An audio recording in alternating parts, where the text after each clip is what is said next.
has tried this before. Why is this time any different?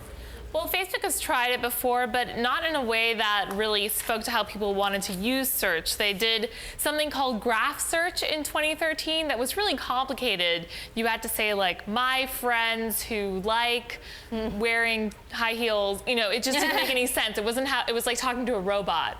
But this is something that is supposed to allow you to tap into the knowledge of the 1.6 billion people on Facebook.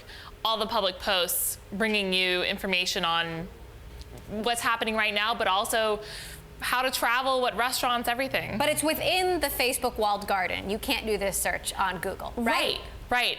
And that's where they add the value. This is what people are saying about Donald Trump and what they're saying about the articles that appear in the New York Times, and not so much what those articles are, right? If you're going on Google, you're researching. If you're going on Twitter, you're getting live updates. But if you're going on Facebook, you're supposed to get the context and sort of the reaction from people who may even be original sources about the content. So how big a threat is Facebook really to Twitter and Google? The big issue right now is that people who use Facebook don't use Facebook to search yet. So even if what they've built is something that is valuable, and actually, you know, as I've worked on this story, I've really tried it a lot and gotten used to it, I still don't think it's a natural behavior for Facebook users. You know, if you're looking to buy something or if you want to go on vacation, you're not going to do a Facebook search first. You're still going to do a Google search first. But if they change the user behavior, it could be a huge threat. Now, I also want to talk to you about this other story coming out of Brazil.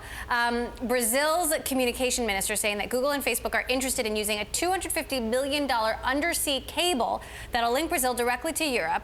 The almost 4,000-mile cable is part of the country's attempts to avoid U.S. spying.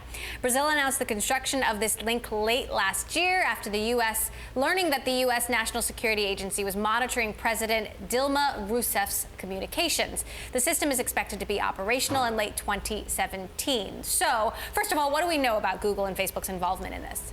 So we've heard that they're interested in using that cable.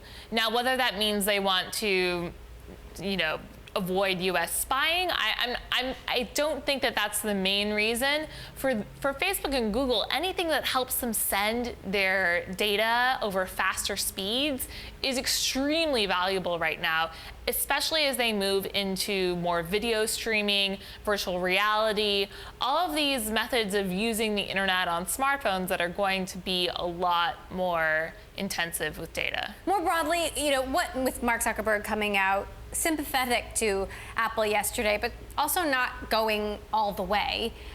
You know, what do you make of, you know, Facebook's broader position on encryption and spying, aside from the fact that they're probably happy it's not them facing off with the FBI? Yeah, it's a lot easier when you have instead of a phone that could threaten all other phones. But they certainly, with WhatsApp, they have the power to encrypt things much more stringently than they already do, right? That's true. I mean, I think with Facebook, they do want to sort of toe the line a little bit. They want to make sure that they're being hard on terrorism. Twitter's doing the same thing. They just deleted hundreds of thousands of ISIS accounts, but they don't want to, you know, be the poster child for it. I think Apple's in a really tough spot now that is not enviable, but they're, you know, leading the charge, and the companies have to kind of stick with them or you know, not be tech companies. It's really important.